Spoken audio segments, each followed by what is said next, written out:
Good afternoon, everybody. I hope everybody's semester is off to a start. Mine is Denise Alvey. I'm currently serving as a K&A student member liaison and CAMS consultant. Welcome to today's student member soft skills session.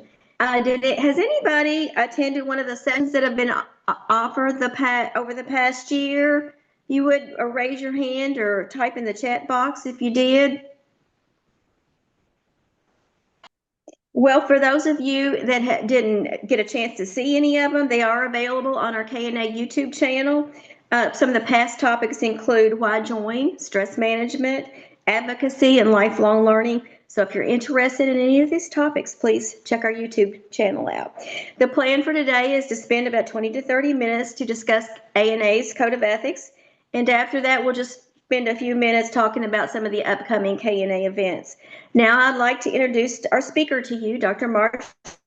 Marsha currently serves as president of Kentucky Nurses Action Coalition. So Marsha, I'm going to turn it over to you. All right. Well, good afternoon, everybody. I'm so glad you were able to join us today.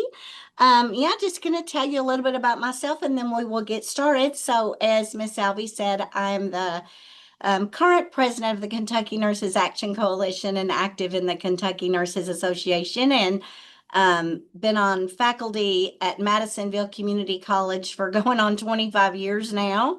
Been in hospital administration, and my clinical background is in oncology and bone marrow transplant nursing. So I'm just glad to be here, and we will go ahead and get started with the presentation. I'm going to share my screen, and the handouts were made available to you, so I don't mind sharing those, the handouts for the note pages. So this is my name. We will go on to the next slide. So just before we get started, since this is a professional presentation, I just want you to know that as the presenter, I affirm that I have no financial, professional, or personal relationships that could be perceived as a conflict of interest. I'm not receiving any compensation. This is volunteer on my part. And the presentation is based on evidence-informed sources, professional standards, ethical guidelines, including the American Nurses Association A&A Code of Ethics. So the goal is just to, promote education and provide transparency about the new code. We have a code of ethics. Hopefully you have heard about this in some of your education as nursing students, and it has recently been updated. So about once every 10 years, ANA does update the code of ethics, and it just got updated for 2025. So it's about an 18-month process. Many people are on the expert panel that give their input. And so now we have the new code. So why do we need a code? Why do we need a code of ethics? Well, it's a trustworthy source. It's trusted by the nursing community. It does provide a clear framework for navigating complex ethical challenges in healthcare. It also contains practical insights. It's packed with actionable guidance that we can use at our disposal for nurses, for nurse educators, for student nurses, for everything that we do. So it has evolved over the decades, and they've evolved it and revised it one more time to include some of the issues from today. So the code contains 10 provisions, and this is just kind of at a glance, nurse to patient, nurse to nurse, nurse to self, nurse as a profession to others. And then what's been added this time is provision number 10, which is nursing to the global community. So that one is new. So I just want to take some time and do a deep dive into these provisions and what they mean. So the first one is the nurse practices with compassion and respect for the inherent dignity, worth, and unique attributes of every person. So what does this mean? So respect for human dignity is number one under this. So we are grounded in dignity, worth, and rights for every person in your fundamentals course. Some of these basic patient rights, I'm sure you've gone over, that we are to be the patient advocate. And then relationships with patients and the recipients of nursing care is next. So we do build trusting relationships with everyone we provide care for, with our patients, and even the patients' families, and anyone they're with. The nature of health, we know that health is a universal right, and every person deserves respectful, individualized nursing care. So the right to self-determination is another category under Provision 1. Again, respect for human dignity and honoring every patient's right to self-determination to ensure that our patients receive accurate information to assist them in decision-making, and the ability to accept or refuse care comes under this. So we are balancing autonomy with health and safety of the broader community. So next is Provision 2. So a nurse's primary commitment to the recipient of nursing care. So the recipient of nursing care can be an individual, a family, a group, a community, or a population. So when you think about this one, think about all of the areas that nursing is practiced. It's not just practiced in an acute care hospital setting at the bedside. It's anywhere that nursing is practiced. So when we practice nursing in all these different areas, we always want to prioritize dignity, values, and rights above an organizational interest. We want to make sure we're protecting that and advocate of the patient. What about conflicts? Well, there may be times when conflicts arise, and it's what is our commitment to? So when they arise, it could be personal, it could be financial, there could be an institutional priority that maybe is conflicting a little bit in what we need to do or how we prioritize our patient care.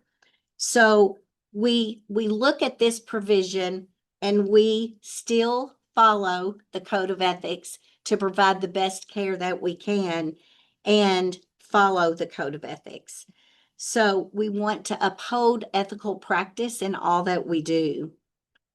Professional boundaries. This sometimes is a tough one, especially for those of you as you begin your nursing career. We've got to maintain those professional boundaries. So what does this mean? What does this mean to you as a student?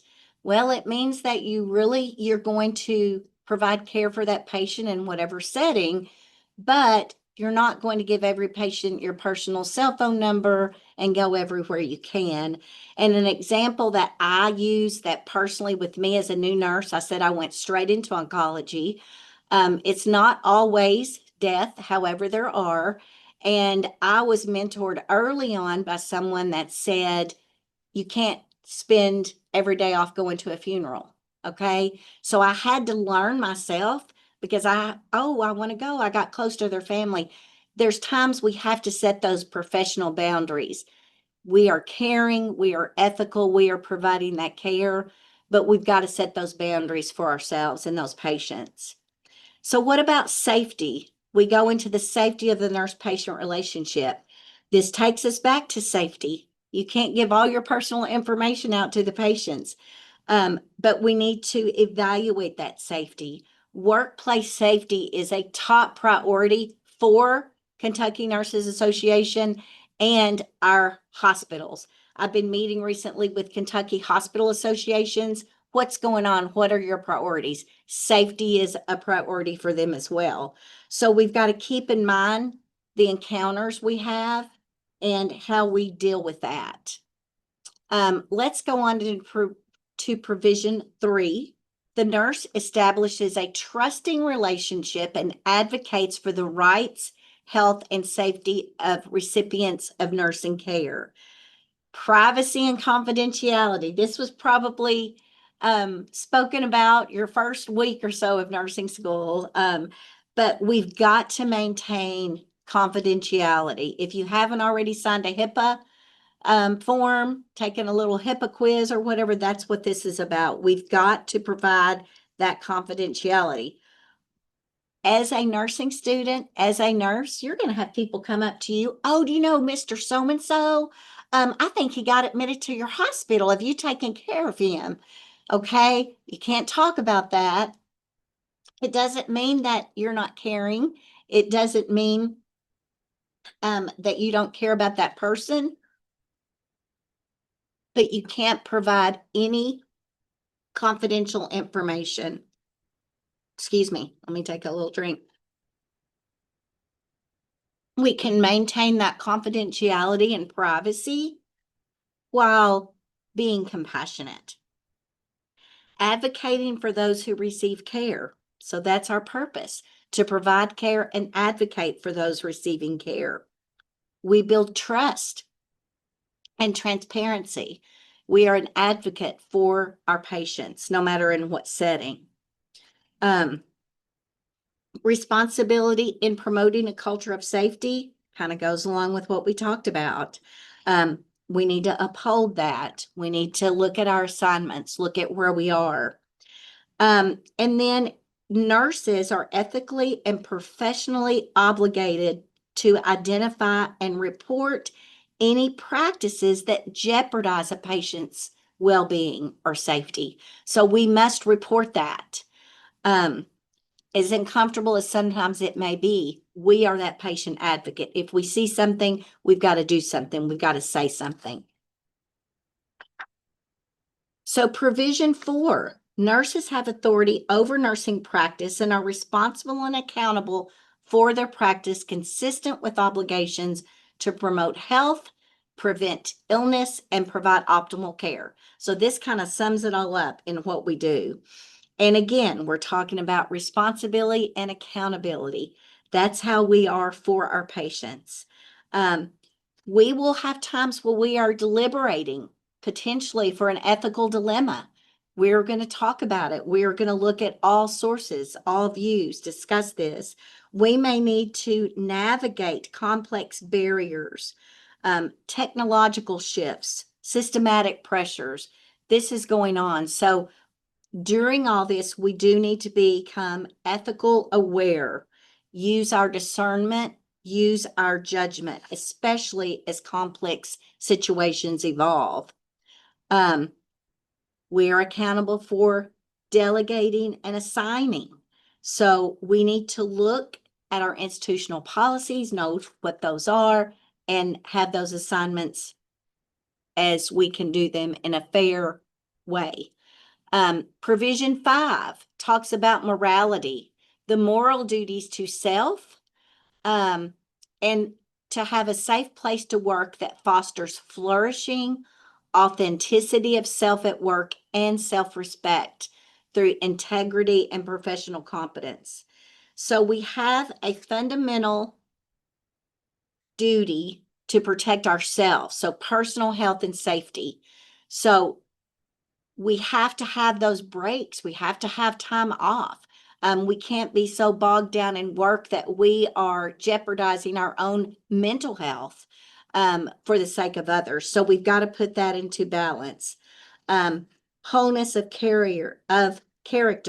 We've got to uphold that. What about when your personal beliefs conflict with professional duties? What do we say? So there's a certain amount that as nurses, we cannot be judgmental. We've got to have compassion. We have to treat others and provide that care, even if maybe our religion isn't the same. Maybe it conflicts with that. But how can we still be professional and maintain that professional competence? So provision 6. nurses, through individual and collective effort, establish, maintain, and improve the ethical environment of the work setting. So, environment and virtue. So, virtues of nursing are compassion, integrity, humility.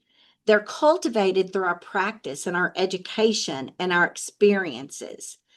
So, we've got to provide this ethical environment while practicing these nursing virtues.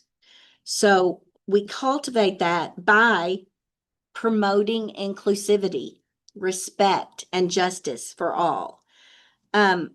We do foster this ethical environment, which is part of this provision with the way we practice. And if there's ethical concerns, we bring those forward. We bring them to the appropriate people and we discuss them. There may need to be a committee form. There may need to be a family session that needs to happen, depending on what's going on. Then it takes us to provision 7, which is that we advance the profession through multiple approaches of knowledge development, professional standards, policies, health, and social concerns. So we all practice with policies in place. We as nurses contribute to this through our knowledge. We add knowledge through our research, through our practice. So this is just saying, as a nurse, under the Code of Ethics, we want to continue to add to that base of knowledge. If we're doing research, which is under 7.2, we have a duty to uphold ethical research practices. So especially you all will not be doing any research with humans in your undergrad, but in your graduate schooling, you will have the opportunity. So we need to make sure that those ethical boundaries are there when you get into that phase of developing. So we need to look at this ethically as far as professionally and our research. This one under 7.5 is where technology comes in, and this plays a crucial role when we're looking at artificial intelligence. So this is not something that was in the last Code of Ethics, but it is now, because we need to still protect that when we have augmented and artificial intelligence that's becoming ever more present in our everyday life. So provision 8 is that collaborative relationship with networks, with healthcare disciplines. So we need to collaborate when there are challenges. We need to collaborate with other healthcare workers, with other healthcare professions, and we still uphold our ethical duties and responsibility. We want to mitigate health disparities. What does that mean? Well, it means we want to, if there's any disparities or barriers to getting health care or that healthcare education, we want to help find ways to foster that. So let's go on to 9. Nurses and their professional organizations work to enact and resource practices and policies. So nursing values, we've talked about nursing values, we've talked about nursing virtues, the commitment to society, just like what I'm doing now, okay? So through your organization, the Kentucky Association of Nursing Students and the Kentucky Nurses Association and Kentucky Nurses Action Coalition, we are looking at ways to promote resources and policies to uphold the nursing profession and the practice of nurses. We also want to advance healthcare and nursing and the ethical practice of nurses in our society. The challenge is of structural oppressance. So racism still exists. Intersectionality, meaning sections or maybe different clubs or whatever that are being shunned or excluded. We want to be inclusive because we are one of inclusivity. National policies and programs. We still have to adhere to the standards of care that you'll hear more about with the Kentucky Board of Nursing. We still have to adhere to policies that may be in your hospital. So then the new one that we added was the global nursing community. So when we look at the global nursing community, we're looking at universal health advocacy. So now we're taking it bigger than ourselves, bigger than Kentucky, bigger than just your school. So we're looking at how can we collaborate with these global initiatives? What can we do to still collaborate and fit in? So some of the global issues are workforce, cultural diversity, patient care, respecting autonomy. So this is global. So we've got this throughout that we're still upholding our ethical standards, even though it's international. Even though, look at this last one, challenges in disaster, when there's a disaster, challenges in combat zones. We have nurses that are out there in the military as well in some of these. So we've got to still uphold that. Let's look at the vision for global health. So sustainability of policy, research, advocacy with the United Nations. So all of this is encompassed in our code of ethics. So a collective voice for change. We look at this. How can we advocate for justice and healing in a world when there's conflict, when there's inequality? So what can we do and how can we care for that diverse population? Global health advocacy, it kind of repeats itself, but it breaks it down a little bit more when we break into this provision 10. Sustainability of our planet, okay? Activism, some of you will get involved in that.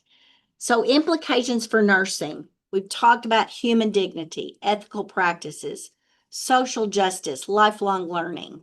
So I wanted to break it down even further for you as the student nurse. How can you, as a student nurse, uphold the code or uphold the code of ethics? So learn and reflect. Know what the code of ethics is. Study regularly to understand what could happen, how they can apply in real world. You'll probably have some situations in your education of when you have to apply some of this. Engage in ethical reflection. So if you're in the clinical setting afterwards, I noticed this, what do you think? When you're having your post conferences or you're in a simulation setting, how are you going to handle that? Advocate and speak up. If you are witnessing something as a student nurse in the clinical setting, in the classroom setting, then you need to speak up. Raise your voice, let your concern be known, because we want to have that conversation. It may be something that your instructor, your dean, or whatever may not see. And then support your peers and your patients. So we're not only upheld to be an advocate and supportive of our peers or our patients, but also of our peers. Maintain that respect. Practice this respect and compassion everywhere. Treat every patient, every colleague with dignity, regardless of background, identity, beliefs. We're all a little different, okay? As you grow in your education, as you grow as a nurse, you are going to experience people of all cultures, of all walks of life, of all demographics. We treat everyone with respect and dignity. Listen to those people.